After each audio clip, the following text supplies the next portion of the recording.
Teen years. For most girls, a time of high hopes and young dreams. But not for every girl. They had taken Linda, wrapped her up in a knife, and they put her into the Subaru. Rebellious acts. Toxic romances. The end result? Lives in ruin. Now your ass is mine, and I'm guaranteeing you I'm no murder you. You had like the American dream and the American nightmare meeting each other on the highway. With rare footage and exclusive interviews from behind bars, we'll reveal shocking stories of teenagers convicted of unthinkable crimes. Really, you could end up here. I want to go home. I really want to go home. When Girls Kill, next.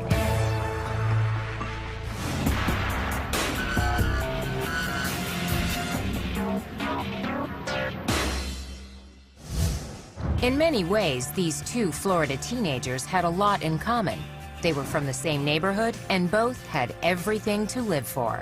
Rachel Wade was sort of an all-American girl. Sarah was a good kid. She had the whole world ahead of her.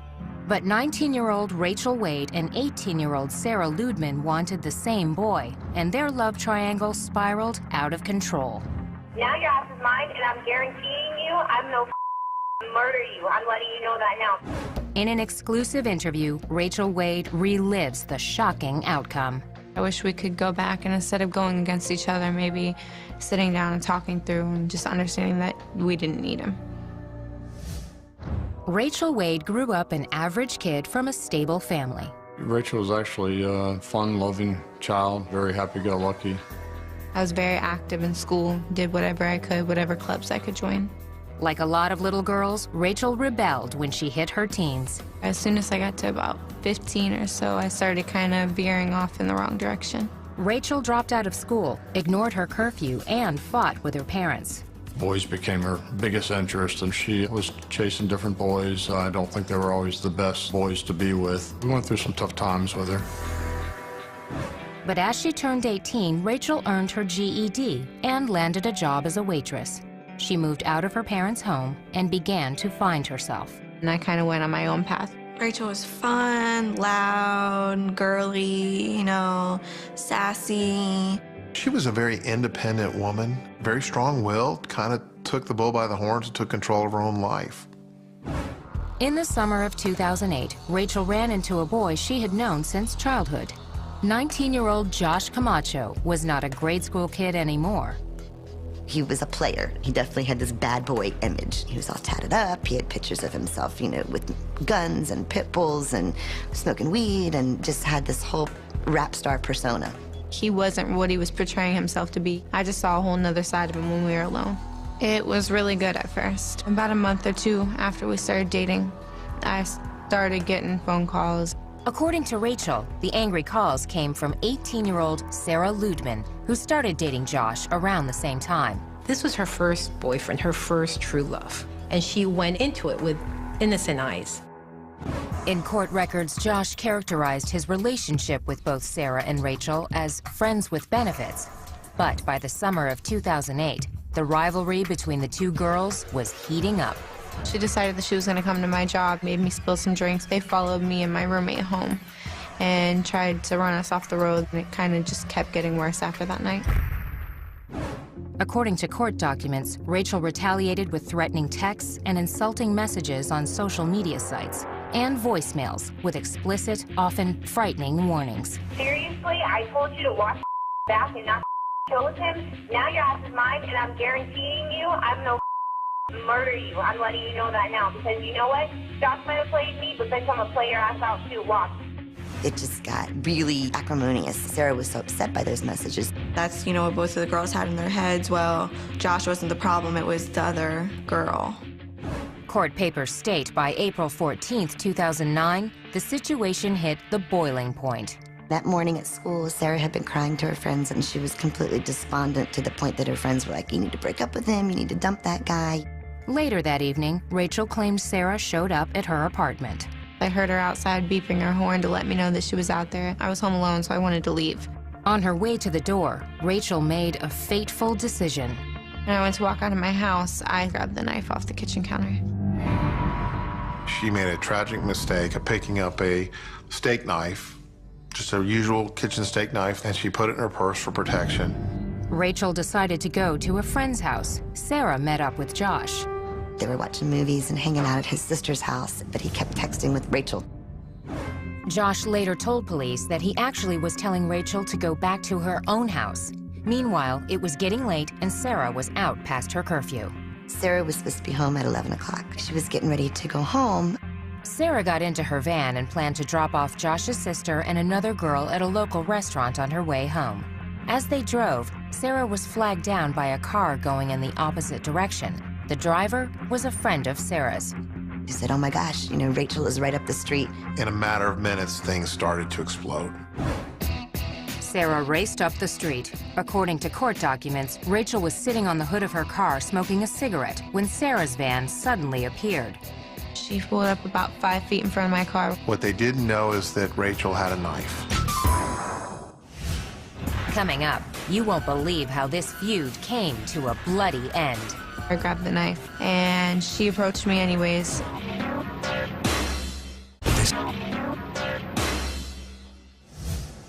At 12:45 a.m. on April 15, 2009, after months of feuding over the same boy, it was finally showdown time between 19-year-old Rachel Wade and 18-year-old Sarah Ludeman. They wanted to confront each other. According to police reports, Rachel sat on the hood of her car as Sarah drove toward her. There were 2 other girls in Sarah's van, including the sister of Josh Camacho, the boy at the center of the triangle. According to court records, Sarah came to a stop just a few feet from her rival. I grabbed the knife, thinking it might scare her off, and she approached me anyways.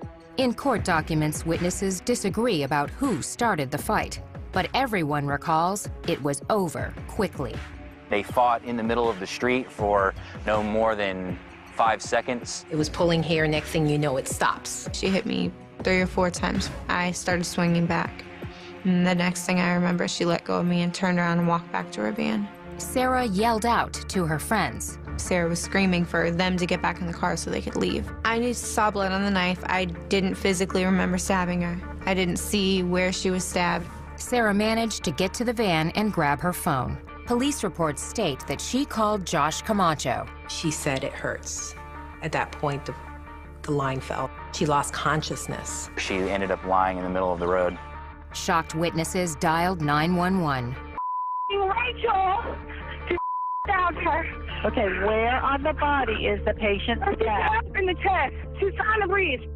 According to police records, Rachel retreated with the knife in her hand. She walked up the driveway and ultimately threw the knife up onto the neighboring residence's roof. Rachel sat on the porch of a nearby home as police and EMTs arrived. They quickly determined Sarah was stabbed twice in the chest. She had a small injury here, stab wound here. She was stabbed right in the heart. It pierced her heart. During the frantic effort to save Sarah's life, Josh Camacho received a call from his sister at the scene. Josh hurried to get there and arrived before Sarah was taken away in an ambulance. But at the hospital, she could not be saved. Sarah was pronounced dead at 2:29 a.m. Detective Mike Lynch was gathering evidence when he learned the case was now a homicide investigation. I ended up finding Rachel sitting in what used to be a bench located in front of the residence. Her demeanor was calm. I was scared, but at the same time, I didn't really know what to think or how to react. Rachel claims she was not aware Sarah was dead when she agreed to be questioned at police headquarters. I wasn't under arrest or anything, so again, I was thinking, you know, maybe it's not that bad. When I was down at the hospital, okay, I saw where she was stabbed at. She made no indication that there had been a stabbing, that there was a knife involved. The detective told Rachel exactly what happened. The next piece of information that you need to know is that she is dead. Okay, she died as a result of these stab wounds. When they told me that she had passed away at the hospital, I kind of lost it. I couldn't believe what they were telling me. The hard truth of her situation became clear when Rachel was charged with second-degree murder. Bail was set at $500,000. If convicted, the 19-year-old faced life in prison. Fact is, she stabbed her and she killed her. For second-degree murder, I didn't have to prove she intended to murder her. Sarah came looking for a fight, so it was apparent to me that this was a good self-defense case. Murder or self-defense. The lines were drawn when the trial began in July 2010. Among the witnesses called by the prosecution, Josh Camacho. His tough bad boy pose was gone. Josh coolly maintained that he had an open relationship with both girls. When he came into court, the appearance was just a little guy. Very quiet, very soft-spoken. He says, I wasn't dating either girl. They're not my girlfriends. After these girls and their friends and their families talked about how he was their whole world and said, I was just sleeping with them. Camacho's testimony was shocking, but the prosecution's most damaging evidence came from Rachel herself. The threatening voicemails Sarah had saved. I'm gonna find you and I'm gonna beat your ass. He can get anything he wants from me. You still got your mommy and daddy's curfew, bitch. Why do you run your mouth and why are you that pathetic? So keep talking, Sarah. I'm gonna teach you it. I'm telling you now. I couldn't believe that it was me. It was out of character for me to say anything like I said to her. Please tell me, Sarah, why you would be a dumb enough put a brand new picture of you and Josh at the beach on your MySpace. I'm no murder you. I'm gonna play your ass out too. Watch. You're a fat bitch and I'm gonna kill you. If you're a prosecutor, you don't get a whole lot better evidence than that. In a risky defense move, Rachel took the witness stand and claimed she received similar messages from Sarah. It's a shame that Rachel didn't save voicemails from Sarah with threats, but she didn't. The jury deliberated less than 3 hours. We, the jury, find as follows: ask that the defendant in this case. The defendant is guilty of murder in the second degree as charged. So say we all. Michael Schwartz, foreperson of jury, July 23, 2010. In September, Rachel was back in court for sentencing, and the stakes were high. She could receive life in prison, or get credit for time served as a youthful offender and go free. Sarah's mother, Gay Ludman, wanted the maximum. This is my daughter. She lays in a cemetery. I go visit her there. The judge sentenced Rachel to serve 27 years behind bars. It's a tragedy for both sides. That's all I got to say. Justice has been served. We've lost our daughter as far as having her home with us, but she's still here for us, fortunately, to visit and look forward to someday her coming home. But Sarah's lost. You know, her parents have lost their only daughter. Both parents, I mean, they felt like they did everything they could to be good parents. They'd raised girls that they were proud of. Still, Rachel does have remorse. Not sitting down to talk to Sarah would be my biggest regret. We should have met up and we should have talked. And maybe it should have been him that we confronted. Instead of going after him, maybe walking away from him. No matter what somebody says about you or to you, it's not going to resolve anything to go out and fight him. And really, you could end up here. Up next, this Kentucky teen called herself the Devil's Daughter and unleashed hell with her group of young followers. I sought out people that had been ostracized.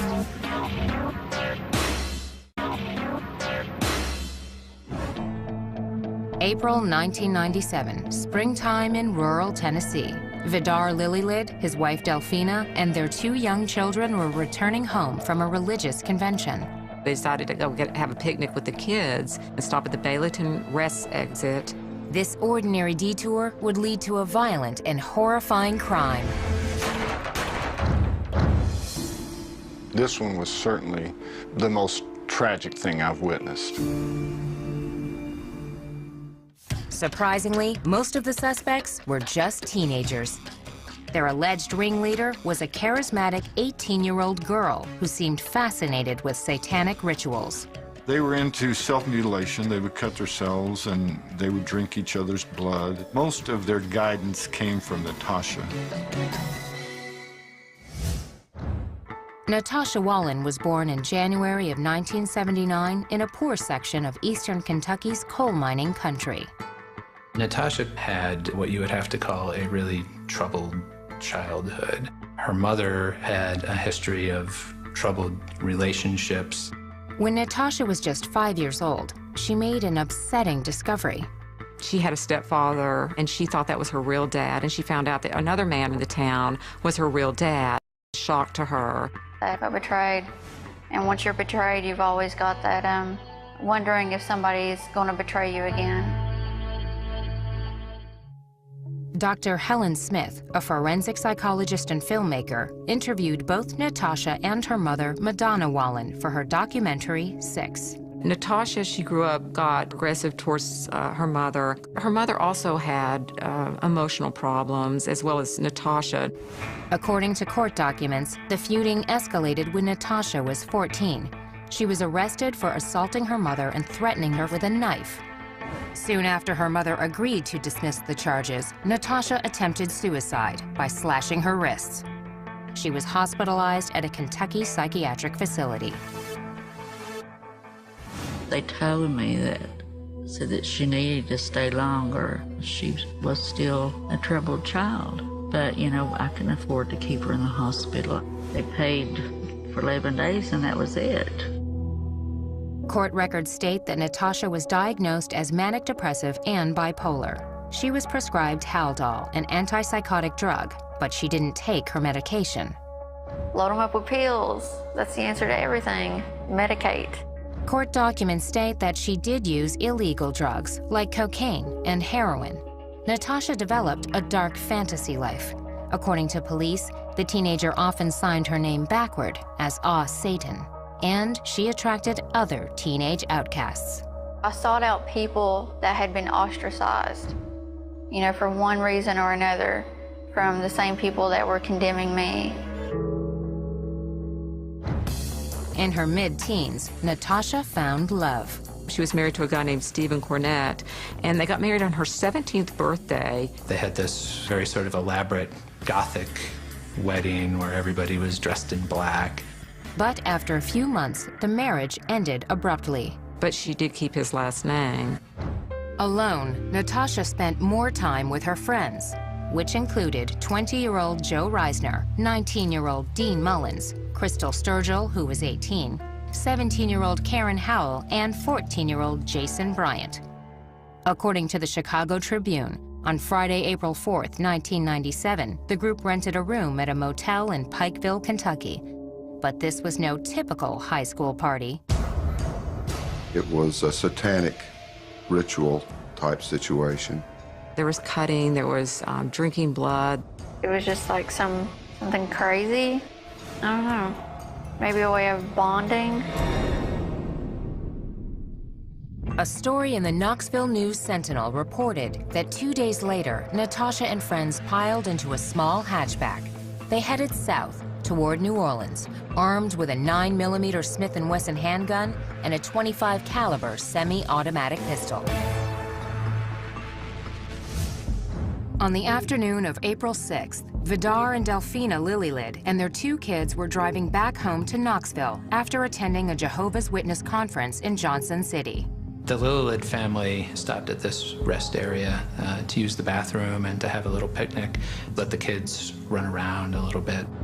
A little while later, a hatchback pulled in and 6 goth teens climbed out. You had like the American dream and the American nightmare meeting each other on the highway. Vidar, who was still probably pumped up from the convention, he thought, well, I'll talk to them about God. According to court testimony, the religious conversation suddenly turned into a carjacking. Joe Reisner is the one who pulled the gun on them. Told them they weren't going to hurt anybody. That's what they told him. Said, we just want your van. Court documents state Vidar and his family were loaded into their van at gunpoint. Natasha and 3 of her friends got in with them, while 2 others followed in the hatchback. They drove them to the next exit. They pulled into the first sort of small rural road they found. The area appears to be more remote than it actually is. What occurred in the woods that night was a tragic clash of innocence and evil. The witnesses heard the gunshots. Coming up, the horrifying fate of a helpless family. How could a teenager commit such a cold-hearted crime? I could have made different choices, and I should have made different choices.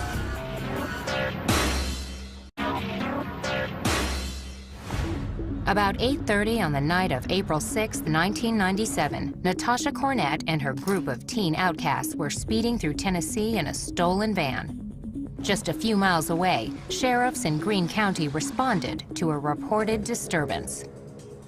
I received a call of a party going on up here. Might be some shooting. We've seen a little blue car sitting up the road here. The tiny hatchback was empty.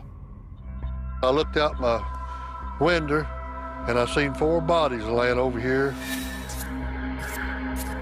The mother and father were dead. They were laying here, and the little girl was sitting over here, and the little boy was here, Kylie, in the ditch, laying on his mama's lap. Vidar and Delphina Lilylid lay in a ditch, both dead from gunshots. Their children, 6-year-old Tabitha and 2-year-old Peter, were critically wounded, but still breathing. EMTs rushed the children to a local hospital. Officials examined the blood-soaked crime scene. The 2 adults, they had 2 wounds in common, bullet holes that formed perfect triangles. Somebody must have intentionally wanted to make a triangle, and they succeeded. The odd chest wounds were not the only gruesome injuries. The father was shot in the left eye. The mother also had 3 other bullet wounds.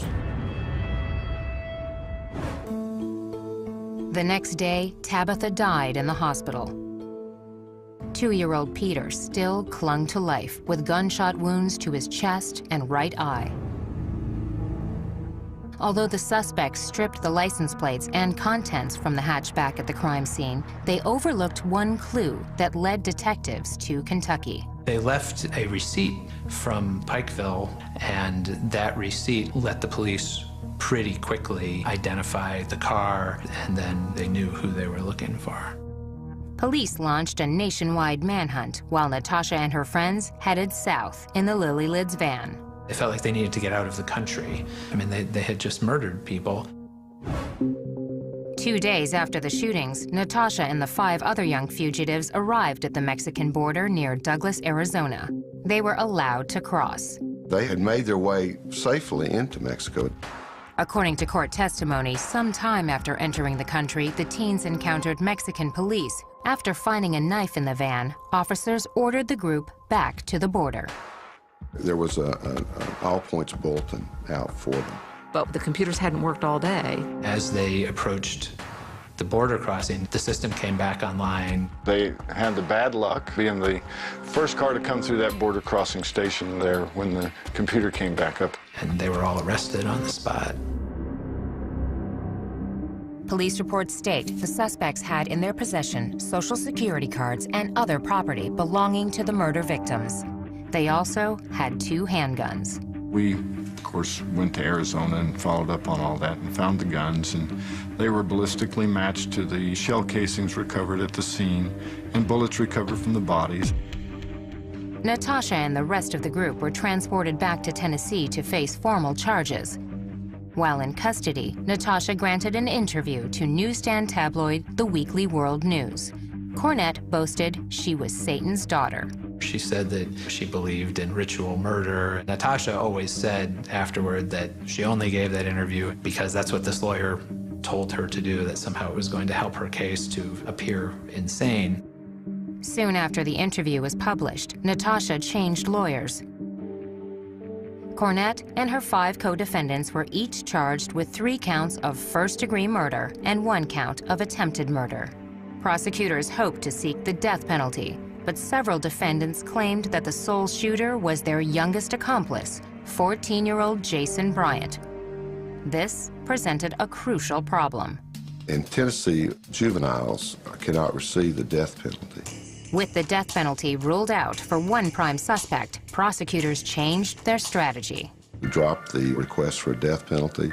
We made them the offer that they could plead guilty to first-degree murder and go before the court to have the court determine whether or not they were to serve life without parole or life. In February 1998, all 6 defendants pled guilty. The following month, they appeared for a dramatic sentencing hearing.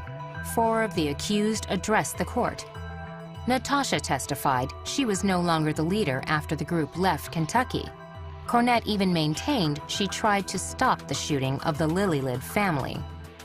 I failed in my attempt to stop the death of them. And that weighed heavily on my conscience.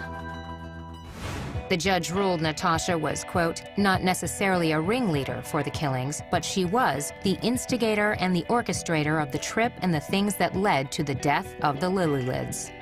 She was the leader of the group. She used whatever she had available to get them into the group and to keep them in the group. She received the maximum penalty, 3 life sentences without parole for the murders of Vidar, Delphina, and Tabitha Lillylid. The 5 other defendants received the same sentence. Plus, all 6 were given an additional 25 years for the attempted murder of the sole survivor, 2-year-old Peter Lillylid. In a sense, a very real sense, they received a death penalty. They will not leave the penitentiary system until they're dead. For her part, Natasha Cornett maintains that better mental health care might have prevented her unthinkable actions. Taking life is never justifiable. Never. There's always options, there's always choices. And I should have made different choices, but hindsight is great, you know.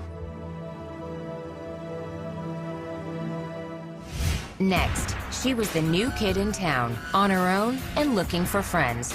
Was Charlie Ely an innocent bystander, or part of a sadistic plot to murder a 15-year-old neighbor? And then I heard gunshots. I was like, what the hell is going on?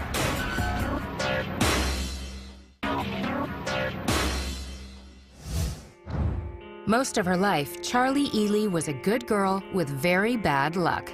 My parents didn't take good care of me the way they should have, so they lost custody. From her earliest days, Charlie got used to feeling abandoned. By age 18, Ely was married to a 21-year-old with a record. Only 4 months after saying I do, Charlie's home life was again torn apart. He was arrested for violating his probation and left her basically alone. As she reveals in this exclusive interview, the lonely teenager quickly found a new family and a world of trouble that ended in murder. I was one of the kids who was like, as soon as I turn 18, I'm gonna leave. Look at what happened. Not even a year later, where am I sitting? Well, childhood, at the beginning it was like a little rough, and then it got a little better. Around age 6, Charlie and her younger sister were taken in by their aunt and uncle. To be honest, I think of my Aunt Lisa, my mom. I think of my Uncle Mike, my dad. By all accounts, her life in Maryland was a typical teenager. Jessica Lukey was Charlie's best friend in high school. The 2 girls were in the Naval Junior Officer Training Corps together. She got along with everyone. She was very outgoing and just really relaxed. She didn't seem like she was the type of girl that would fall into the wrong crowd in high school. Never had any fights according to her family. She was bullied a bit by some of her classmates because she had an eye problem. She was legally blind in one eye, and they picked on her a little bit for that. Charlie looked forward to escaping her small Maryland town. An unexpected opportunity came up after Charlie graduated in the spring of 2010. I moved from Maryland to come down to Florida to try to reconnect with my mother. I didn't listen to my Aunt Lisa and all them when they said, be careful, Charlie, why don't you just wait a couple of years and see where it goes? Charlie had another reason for moving to northern Florida. She was already forming a relationship with the son of her mother's boyfriend, 21-year-old Joseph David Burham. I had a message from him, and I had just turned 18, so that made it even better. So I read his message, and I got his number, and I started texting him. It was July 13th when we first started texting, and we started dating that night. It went from there. It was great. Ely arrived in Lakeland, Florida in August 2010 with the promise of a new boyfriend and reuniting with her estranged mother. As her relatives in Maryland predicted, Charlie's reunion was short-lived. Well, I dove in was at my mom's for 2 or 3 days. I ended up being like, Joe, I need to get out of this. I can't do it. Despite the disappointment about her mother, Charlie's romance with Joe Burham heated up quickly. In early September, less than 2 months after Ely moved to Florida, she married Joe, even though he had a criminal record. His conviction for lewd and lascivious sexual battery restricted where the newlyweds could live. He was on probation. He couldn't leave the county. We found a place to live, and it was actually in Summerfield, Florida, which is still Ocala. The honeymoon didn't last long. In January of 2011, Burham violated the terms of his probation and was sentenced to serve 3 years in prison. I did feel pretty vulnerable. I'm 18, husband just got arrested. What do I do now? I barely know anybody here. On her own in an unfamiliar town, Charlie found a way to make new friends. Charlie had a house.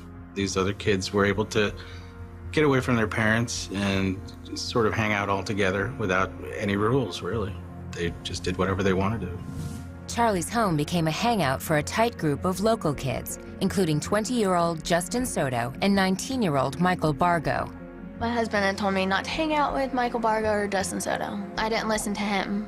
And I decided that I was gonna have them live with me. Soon, Bargo's friends, 16-year-old Kyle Hooper and his 15-year-old sister Amber Wright, were also regulars at Charlie's house. According to court testimony, Amber was in the middle of a stormy breakup with her 15-year-old boyfriend, Seth Jackson. Seth Jackson originally was dating Amber. Something transpired in their relationship where they separated, and then Seth was trying to come back into the picture with Amber. During this time, Charlie and Amber became close. Ely and Amber were best friends. That friendship would be marked by violence. And then I heard gunshots. I was like, what the hell is going on? Coming up, the grisly details of a terrible death. For such a brutal crime, it was almost professional, which is scary.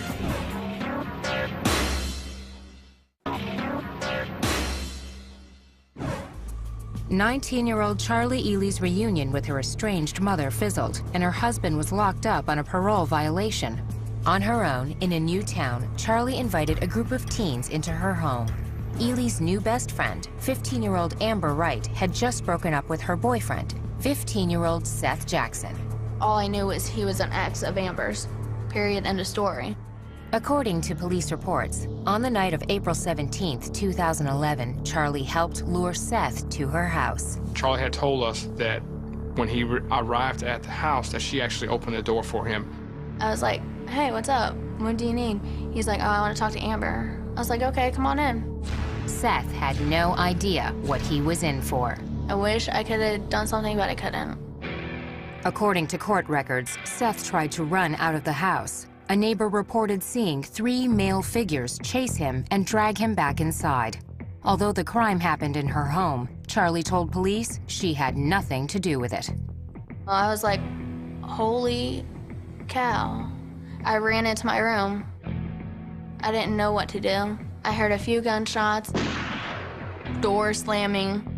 According to police reports, Seth was beaten and shot multiple times before he died. Then his body was set on fire. The day after the gruesome attack on Seth, his mother reported the 15-year-old missing. That night, police launched an investigation. On April 19th, 2 days after Seth disappeared, police brought Charlie and some of her friends in for questioning. You know a lot more than what you're telling me. I know a lot more than what you're telling me. Can we agree with that? Law enforcement has a good way to try to coax things out of you.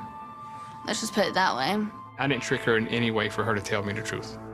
You knew that Seth was never going to walk out of your house alive. Is that correct? Yeah. After more than 2 hours of questioning, Charlie was exhausted. I'm all by myself once again. The search led police to a remote lime rock pit where divers found 3 large paint buckets containing ashes and other remains. More burnt human remains were discovered in a fire pit at Charlie's home. There was very little physical evidence of what had actually occurred there. Forensic tests identified the victim as Seth Jackson. For such a brutal crime, it was almost professional, which is scary. Charlie, along with Michael Bargo, Justin Soto, Kyle Hooper, and Amber Wright, were arrested and charged with first-degree murder. All 5 pleaded not guilty. Ely's defense attorney, Jonathan Bull, requested a speedy trial for his client. Mr. Bull was thinking that it would behoove her to just go ahead and get this done, maybe catch the prosecution off guard a bit. Charlie's trial began in September 2011, 6 months after the murder. On September 23, 2011, the case went to the jury. It took a little more than an hour for jurors to reach a unanimous verdict. Charlie Ely was found guilty of first-degree murder. The only time that there was any real emotion was when the jury handed down the verdict, when she broke down and sobbed. A month later, Charlie was back in court to hear her sentence. It is the judgment of the law and the sentence of the court that you spend the remainder of your natural life confined in the Florida Department of Corrections. A life sentence is imposed. Ironically, while the 19-year-old will likely spend the rest of her days in prison, Charlie's husband, Joe Burham, is scheduled to be released in September 2012. Charlie will have to live with regret. There's so many things that rush through my head that I wish I could have done. I could have, should have, would have done, but I didn't. Amber Wright, Kyle Hooper, Michael Bargo, and Justin Soto maintain their innocence. They are currently awaiting trial for first-degree murder. Advice I'd give other young women, listen to the people who love you. I had talked to my aunt a few times, and she wanted me to come up and live with her and come back up to Maryland. I never did that. I wish I would have, because I want to go home. I really want to go home. Next, a story so strange it has to be true. The girl who said yes to her mother's murder and lived with the body for almost a month. Tess Dam was truly the mastermind and the driving force behind this.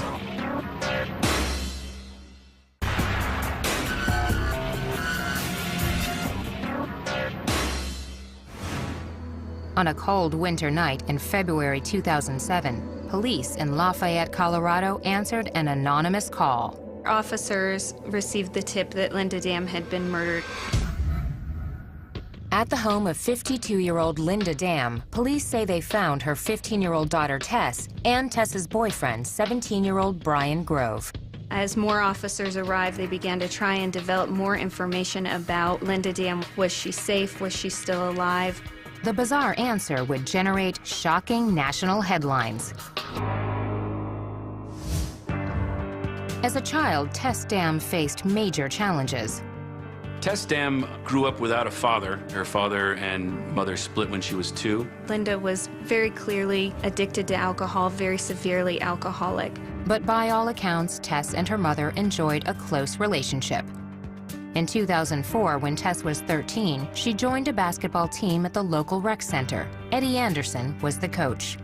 She really loved her mom. Even in practice, she would go hug her mom. But Linda would come up to me, and I could smell the alcohol on her breath. By 2006, things were changing. According to the Rocky Mountain News, on several occasions, Tess was picked up by police for violating curfew. In July, she was escorted home by a cop who was alarmed by Linda Dam's condition. An officer sees Linda stumbling down the stairs. She's visibly intoxicated. Lafayette police say they did try to get social services to intervene. They faxed over the request to the county social services, and apparently the fax never arrived. A few months later, Tess met Brian Grove at an area youth center. According to the Denver Post, by early 2007, Brian was living with Tess in Linda's home. But the young couple wanted a house of their own. They found a model home worth approximately $500,000, and they told their friends that they wanted to kill Linda Dam to get the money to buy this house. A 16-year-old friend named Jared Smith described a conversation with Tess and Brian that started at a local restaurant near the end of February 2007. Smith told police Tess and Brian talked about how much they hated Linda. On the drive back to Linda's home, Brian allegedly asked Tess if she wanted him to take care of her mother. Tess said yes. Brian went in the home while Tess and Jared were driving around. Jared Smith said he had no idea what Brian had planned. Brian later admitted that he had tried to strangle Linda, and that didn't work. Once she lost consciousness, he got a knife, drove it into her neck, and so hard that he actually couldn't pull the knife back out again. Got another knife and ended up stabbing her more times until she died. He stabbed her approximately 18 times. According to Jared Smith, Brian called and asked him to come to the house. When Jared arrived, Brian told him that he killed Linda. Jared said he did not want to be involved. Brian told him that he was already involved.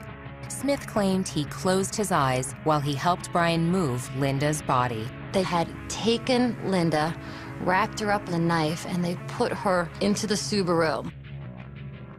Brian then turned to his best friend, 18-year-old Jared Guy, for help. Brian and Guy were both born in India and raised by Colorado families. We considered each other brothers. In his interview with police, Guy offered a different version of Linda Dam's death. He said Brian Grove told him Linda attacked Tess. Grove simply came to her aid. They said it was more of a self-defense kind of thing, that Brian went in and tried to protect Tess. Jared Guy claims he advised Brian to turn himself into police. But after much convincing, Guy agreed to help his friend dispose of Linda's body. Guy told the cops they considered leaving the corpse in a landfill. Instead, they ended up at a local cemetery. The ground was frozen. Brian thought that they hadn't buried her deep enough, so he brought Jared Guy, and they both dug her back up and then drove back to the house. According to police records, Linda's body remained in the car parked in the garage. After the entire incident happened, I was just in shock, and I really just wanted to go back to the happy little life that I'd created for my own self. Brian and Tess lived in the home and played house. She would send him things saying, your wifey did the laundry for you. They bought groceries, they cooked. The young couple also acted like rebellious teenagers. They were having parties at the house, car surfing out in the street, and really up to some pretty wild behavior. But the parties ended with the anonymous call to police on the night of February 27, 2007. Prosecutors believe the tip came from one of Tess's friends. When the police showed up to the house, they were able to find the body in fairly short order. Tess Dam, Brian Grove, and Jared Smith were taken into custody that night. Jared Guy was arrested later that week. Jared Smith was charged with being an accessory to the crime and pleaded guilty. He was sentenced to serve 2 years in juvenile detention. Jared Guy was charged with being an accessory to the crime and to tampering with evidence. He pleaded not guilty to both charges. Several months later, Guy agreed to a deal and pleaded guilty to the tampering charge. He was sentenced to 6 months of work release, followed by 6 months of home detention, then 3 years of probation. If I could go back to then and change my actions, I would have still tried to help him, but I would have tried to help him in the sense of make him call the cops. Ultimately, Brian Grove and Tess Dam were each charged with first-degree murder for the death of Linda Dam. Brian copped a plea to second-degree murder. He was sentenced to 40 years in prison. Tess also pleaded guilty to second-degree murder and solicitation of murder. She was ordered to serve 23 years behind bars. Tess Dam will be released before she turns 40 years old. Brian Grove was a hands-on killer, but Tess Dam was truly the mastermind and the driving force behind this. She's the one that told Brian Grove to kill her mother. These teens could have been the girls next door anywhere in America, until fateful decisions turned lives of promise into lives marked by violence and tragedy.